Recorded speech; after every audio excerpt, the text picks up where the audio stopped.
নাজানাত মই দোকানত চাহ খাব আহিছোঁ ইতিমধ্যে তামোল পাৰিব লাগছে মানে তামোল কোনে পাৰিছিলে তামোল আমাৰ ৰাইজৰ মানুহে পাৰিব লাগছে ৰাইজে পঠাই দিয়া বুলি কৈছে ৰাইজৰ মানুহে পাৰি আছে কিন্তু ৰাইজে নহয় একজন ব্যক্তিগত মানুহে আৰু কি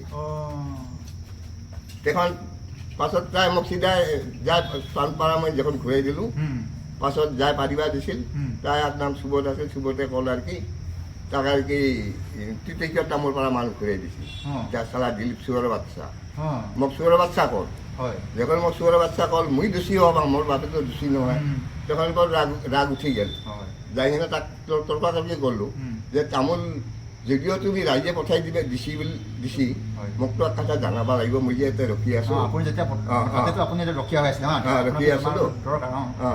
ৰখি আছিলো তে মই হেৰি কৰি দিছোঁ মানুহ হাকাইছোঁ ৰাইজে মোক কি ৰাইজে পঠাই দিছোঁ বুলি কোৱাতে মোৰ ৰাগ উঠি গ'ল কি ৰাইজে মোক কি বাল কৰিব এই কথাটা কৈছোঁ এই বাল কৰিবি কোৱাৰ কাৰণে মোক যেনিবা কিছুমান মানুহে বা কিছুমান গুৰু ভাইজানে হিংসা কৰিল তাক এতিয়া থাকিব নালাগে বেয়া পালে কিন্তু এটা কথা নাই আপুনি য'ত আছিল যে আছামখন সেইখনতো মানে তো কাৰো ব্যক্তিগত নহয় সেইখনতো সমাজৰ আছিলে চবৰে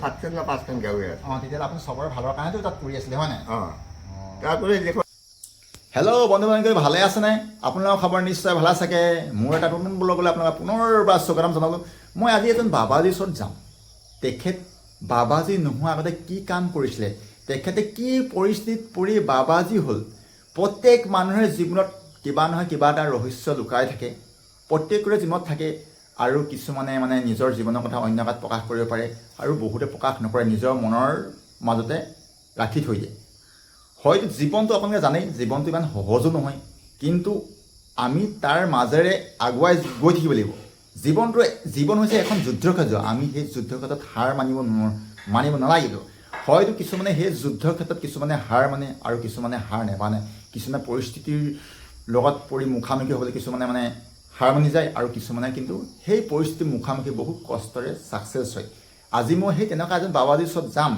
তেখেতে বাবাজী নোহোৱাৰ আগতে কি কাম কৰিছিলে তেওঁ কি পৰিস্থিতিত পৰি বাবাজী হ'ল তেখেতৰ বিষয়ে সম্পূৰ্ণ জানিম তেখেতে কেনেকৈ কি কৰিছিলে তো আপোনালোকে ভিডিঅ'টো স্কিপ নকৰিব শেষলৈকে চাব আৰু যদি নতুনকৈ আছে মোৰ চেনেলটো ছাবস্ক্ৰাইব কৰি দিব বলক তেন্তে পলম নকৰি ভিডিঅ'টো আৰম্ভ কৰোঁ বহুত গৰম দেই ৰাইজ বহুত গৰম আজি যিহে গৰম নকৰা আমি এতিয়া সেই ক'ত গৈছোঁ বাবাজীৰ ওচৰত ন বাবাজী আমাৰ ৰুমৰ পৰা বেছি দূৰ নহয় বাবাজী ঘৰ আমাৰ ৰুমৰ পৰা 1 কিলোমিটাৰ নহ'ব নেকি ন সেইকাৰণে একদম সেউজীয়া মানে অৰণ্যৰ মাজত থাকে দেই অঁ আপোনালোকে দেখুৱাই থাকি আমি এতিয়া গৈ আছোঁ গৰম বহুত খোজকাঢ়ি যাই আছোঁ অঁ আপোনালোকে দেখিছে নাই এই ৰাস্তা বহুত ধুনীয়া ন খুৰা বহুত ধুনীয়া একদম দেখিছে নাই এইফালে কি দেখিবলৈ কি ধুনীয়া সুন্দৰকৈ বনাইছে আৰু এইখন মানে কি হ'ল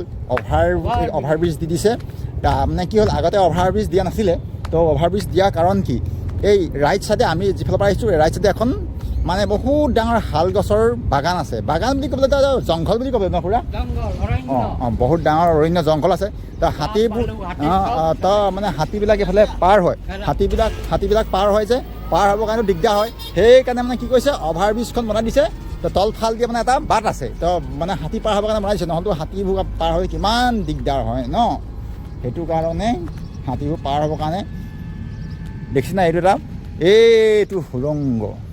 এইটো সুৰংগ মানে এটা বাট বনাই দিছে এইফালে অঁ ইয়াত ঠাণ্ডা বহুত ঠাণ্ডা আৰু বন্ধুসকল মই ফাইনেলি আহি পাই গৈছোঁ আমাৰ সাধু বাবাৰ ঘৰটো হৈছে একদম মানে কি ক'ম সেউজীয়া গোটেইখন গছ গছনিৰে ভৰা সেউজীয়া একদম প্ৰকৃতি মানে সেউজীয়া মাজত আছে গোটেইখন যে এটা শাল গছেৰে ভৰা দেখিছেনে এইফালে এইবোৰ চব শাল গছ দেখিছেনে তো সাধু বাবাৰ ঘৰটো একদম শাল গছৰ মাজতে আছে এয়া গৈ আছোঁ এয়া সাধু বাবা হৈছে ঘৰ আৰু ইয়াত এটা মন্দিৰ আছে সৰু তাতে সাধু বাবাই পূজা পাতলো কৰে তাৰপিছত এই চাইডে চাকে সাধু বাবা মই চব আপোনালোকক দেখুৱাই আছোঁ সুন্দৰ মানে গছ চাৰিওফালে সেউজীয়া মাজত আছে একদম সেউজীয়া আৰু এইফালে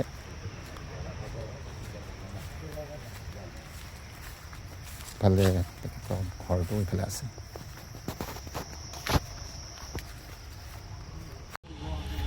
আমি এই সাধু বাবা থকা ঠাই পালোহি। এয়া সাধু বাবা থাকে ইয়াতে।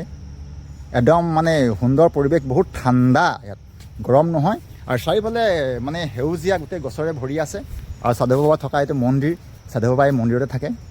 এয়া আমাৰ সাধু বাবা ইয়াতে বহি আছে, সাধু বাবা।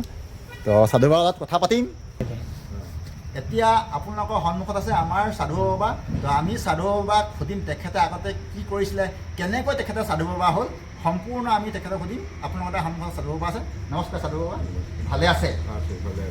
এতিয়া মানে আমি এটা কথা জানিব বিচাৰোঁ, আপুনি মানে সাধু বাবা নোহোৱাৰ আগতে আপুনি কি কৰিছিলে আগতে, মানে ল'ৰাইতে কি কেনেকৈ আছিলে, কি কেনেকৈ সময়খিনি পাৰ কৰিছিলে, আৰু আজি সাধু বাবা কেনেকৈ হ'ল, আমি এই বিষয়ে অলপ জানিব বিচাৰোঁ। এখন 18 বছৰ মানে হোৱাতে মই স্কুল চাৰি এনে SSB ট্ৰেইনিং কৰিছিলোঁ। 18 বছৰ? SSB ট্ৰেইনিং কৰি পিছত আমাৰ ডাঙৰ ল'ৰা ময়ে আছিলোঁ। আপোনালোকৰ মানে ঘৰ ল'ৰা এজন আপুনি আছিলে? মায়ে যেনিবা অকল তই কোনো ফৌজিত যাব নালাগে, মই তোক ডাঙৰ পৰা চকালে বিয়া কৰাই দিম, এনেকৈ কৰি মোক 21 বছৰতে বিয়া কৰাই দিছে। মানে আপোনালোকৰ ঘৰৰ ল'ৰা এজনী আছিলে? আছিলোঁ, মই বড়ো আছিলোঁ। আপুনি ডাঙৰ আছিল? ময়ে ডাঙৰ আছিলোঁ। মা হ'ল বেমেৰীয়া মানুহ আছিল, কৈছে যে মই বেছি দিন আছোঁ, এটা ঘৰে কাম খাই মৰিম। এনেকৈ মই চাকৰি মানে পায়ো মই চাকৰি নকৰিলোঁ আৰু কি। SSB আপুনি? SSB ডিপাৰ্টমেণ্টৰ। SSB ট্ৰেইনিং কৰিছিলে? হয়, SSB ট্ৰেইনিং কৰিছোঁ, হাফলং ট্ৰেইনিং কৰিছোঁ। হাফলঙত। তো আপুনি মানে চাকৰিটো এৰিলে কি কাৰণে? চাকৰিতে এৰিলোঁ মানে মই এই মাৰ কথাতে মই চাকৰিতে এৰিলোঁ আৰু কি। মা এই কথা এটা ক'লোঁ না, এতিয়া বৰপেটাতে আমি জইন হ'ব পাইছিলোঁ। প্ৰথম জইনিং বৰপেটাত কৰিছিলে? কৰিছিলোঁ। তো আপুনি মানে চাকৰিটো কেনেকৈ পালে? আপুনি ট্ৰেইনিং দিছিলে নে আপোনাক? আমি আমি SSB ট্ৰেইনিং কৰিছোঁ, ট্ৰেইনিং কৰি থকাতে আমাক জইন কৰাইছিল। জইন কৰিছিলে? তাৰে আমাৰ ওস্তাদে আমাক জইন কৰাইছে। তাৰপাছত চাকৰি নকৰি আমি ইয়াতে আহিলোঁ, আহি বিয়া বাৰু কৰালোঁ। পাছত 3 বছৰৰ মাছতে মা মাৰা গ'ল আমাৰ, মাৰ চজা ধৰিলোঁ। পিছত মই আৰু এই মন মন্দিৰতে মই উঠাই মোৰ বেছি ভাল। সেনেকৈ খেতিয়ক, আমি খেতি কৰিছিলোঁ। দেউতাৰ মাটি জমা আছে, হাল বোৱাইছোঁ, চব খেতি কৰিছোঁ আৰু কি। খেতি কৰাৰ পাছত মোৰ কি ইচ্ছা হ'ল, নহয় মই মন্দিৰত যাই মই ধৰ্ম লওঁ। গুৰুদেৱক যে সিদিনা কোৱাৰ লগতে গুৰুদেৱে যেন মোক যোৱাৰ লগতে পাছত মোক দীক্ষিত কৰাইছে। আমাক দুজনকে, আমি স্বামী স্ত্ৰী দুজনেই দীক্ষিত হৈছোঁ। প্ৰথমতে আপুনি মানে কোনজন, মানে ক'ত গৈ সেইটো দীক্ষাটো ল'লে? মই উত্তৰ বিলৰ আশ্ৰমত। উত্তৰ বিলৰ আশ্ৰমত, তাতে গুৰুদেৱে আছিল। এতিয়া আপোনাৰ গুৰুদেৱ এতিয়া আছে না? গুৰুদেৱে নাই, এতিয়া মাৰা গৈছে। তেখেত গুৰুদেৱ আমাৰ ইয়াৰ আছিল নে বেলেগ বাহিৰত? জলেশ্বৰৰ মানুহ আছিল, কলিতা মানুহ, জলেশ্বৰৰ মানুহ আছিল। তো আপুনি তাতে গ'ল মানে? হয়, তাতে যাই দীক্ষা শিক্ষা লৈ মই যেনিবা গুৰুৰে দাসী হেনা আহি মই অতে সংসাৰ কৰি হেনা 40 জন্ম দিলোঁ। যি হেনা আমি 4 হেনা মই গুৰুদেৱৰ লগত যেনিবা গুৰু হেৰি সিদিনা আছোঁ আৰু কিতাপ কিবা তাৰ লগত মই আছোঁ আৰু গুৰুদেৱৰ লগত তাক সহায় কৰি আৰু গুৰুদেৱে মোক খুব আদৰ কৰিছিল। আৰু গুৰুদেৱৰ যিখিনি শিকাব লগা মোক শিকাইছিল, আদৰতে বেয়া কৰিছিল। আৰু গুৰুদেৱৰ মূৰ্তি একটা নজৰ আছিল। কিছুমান বস্তু আমি যে যিটা বস্তু খুজিলে নাপায়, গুৰুদেৱে আমাক যাচি দিয়া হেনা কৰি দিছে আৰু আমি ধৰ্ম লৈ। এনেকৈ কৰি ধৰ্ম লৈ পাছত আমি 300জন মেলা ভক্ত আছিলোঁ। তাৰপাছত গুৰুদেৱে মোকে এই পত্তা মোকে দিয়ে না, গুৰুদেৱৰ মা বছৰে মাৰা গ'ল, গুৰুদেৱও মাৰা গ'ল। পিছত এই মা যোৱাৰ পাছত মোক যোনে এই আশ্ৰমত চলাব পাৰে, মই গুৰু বত্তা মোকে দিছে আৰু পাছত 3 বছৰ গুৰুদেৱে মৰি যোৱা আমি আশ্ৰম চলালোঁ। আশ্ৰম চলালোঁ। যিখন আপুনি আশ্ৰম আছিলে সেই দায়িত্বটো আপোনাক দিয়া হৈ গ'ল ন? আশ্ৰম চলাবৰ দায়িত্বটো? আশ্ৰম চলালোঁ। আশ্ৰম চলাই কিনে পাছত 3 বছৰৰ পাছত কিছুমান মানে তামোল লৈ মানে মলত কাজিয়া কৰি কিনে তাৰপৰা মোক ওলাই আহিব লগাত কৰিলোঁ। তাৰপৰা আপোনাক মানে লোকেল মানুহে কাজিয়া কৰিলে নেকি? কি কাৰণে? কাৰণ অন্য কাৰণ নহয়, তাতে মোক গুৰুদেৱৰ সম্পত্তি মই দখল কৰিছিলোঁ। মানে আপোনাক কেনেকৈ ভাবিছে, মানে সম্পত্তি আপুনি দখল কৰিব আহিছে বুলি ভাবিছিলে? 3 বছৰ হৈছে, 3 বছৰ মই প্ৰথমে গৰু আছিলে গোহালি, গুৰুদেৱে কৈ গৈছে যে গৰু গুৰি বেচে না, মোৰ ধাৰ মাটিটো ধাৰ কৰিছে মোৰ বেমাৰত। পাছত আৰু কিছুমানে দিবা চালত নলয়, কিছুমানক মই টাউন বেচি না দিলোঁ। তামোল বেচেই হ'ল, তামোলৰ বাগান আছিল। হয় তৃতীয় বছৰ মই গোৱালি সপ্তাহ ফাকত আছিল, খেৰৰ আছিল, তাক মই টিঙৰ আইফিলে আনি কিনে টিঙৰ কৰিলোঁ। তৃতীয় বছৰ মই কৰিলোঁ এই ধনী মন্দিৰ তাৰ খেৰৰ আছিল, তাক মই ভাঙি কিনে টিঙৰ কৰিলোঁ, তামোল বেচে কিনে আৰু কি। তাৰ ফিৰ বছৰ এতিয়া আৰ্মি আহি আছিলে, আৰ্মি কৈছিল বড়ো অফিচাৰে, মই আৰ্মি CRP মই চবকে মই বেতন দিম, সকলোৰে 100 কৰি টকা হেৰি কৰিম, তুই তামোল বেচাই কিনে এই কাম তাতে আৰম্ভ কৰা। মানে সহায়, সকলোৰে সহায় সহযোগত মানে ন? আমি আহি ক'ল আৰু কি, আমি চব দিম আৰু কি। আমি আৰ্মি CRPক তো চবেই মই বেতন দিম, চবৰে 100 কৰি টকা কাটাম, আৰু যিখিনি নহয় আমাৰ বড়ো অফিচাৰ দুখেনে আমি কামটা কৰিম দি আৰম্ভ কৰোঁ। ইতিমধ্যে মই নাজানাত মই দোকানত চাহ খাব আহিছোঁ, ইতিমধ্যে তামোল পাৰিব লাগছে। মানে তামোল কোনে পাৰিছিলে? তামোল আমাৰ ৰাইজৰ মানুহে পাৰিব লাগছে, ৰাইজে পঠাই দিয়া বুলি কৈছে। ৰাইজৰ মানুহে পাৰি আছে, কিন্তু ৰাইজে নহয় একজন ব্যক্তিগত মানুহে আৰু কি। তেখন পাছত তাই মোক চিধাই যাই চানপাৰা মই যখন ঘূৰাই দিলোঁ, পাছত যাই পাৰিবা দিছিল, তাইৰ নাম সুবোধ আছিল, সুবোধে ক'ল আৰু কি তাক আৰু কি তৃতীয় তামোল পৰা মানুহ ঘূৰাই দিছিল, যাৰ চালা দিলীপ চুৰৰ বাচ্চা। মোক চুৰৰ বাচ্চা ক'ল, যখন মোক চুৰৰ বাচ্চা ক'ল, মই দোষী হ'ব পাৰোঁ, মোৰ বাপেতো দোষী নহয়। তখন বৰ ৰাগ উঠি গ'ল, যাই কিনে তাক তৰ্কাতৰ্কি কৰিলোঁ যে তামোল যদিও তুমি ৰাইজে পঠাই দিছি মোকতো এটা জনাব লাগিব, মই যে এতিয়া ৰখি আছোঁ। ৰখি আছিলোঁ, তে মই হেৰি কৰি দিছোঁ, মানুহ হাঁকাইছোঁ, ৰাইজে মোক কি ৰাইজে পঠাই দিছোঁ বুলি কোৱাতে মোৰ ৰাগ উঠি গ'লে কি ৰাইজে মোক কি বাল কৰিব, এই কথাটা কৈছোঁ। এই বাল কৰিবি কোৱাৰ কাৰণে মোক যেনিবা কিছুমান মানুহে বা কিছুমান গুৰু ভাইজানে হিংসা কৰিল, তাক এতিয়া থাকিব নালাগে। কিন্তু এটা কথা নাই, আপুনি য'ত আছিল যে আছামখন, সেইখনতো মানেতো কাৰো ব্যক্তিগত নহয়, সেইখনতো সমাজৰ আছিলে চবৰে। তেতিয়াহ'লে আপুনি চবৰে ভালৰ কাৰণেতো তাত কৰি আছিলে হয় নাই?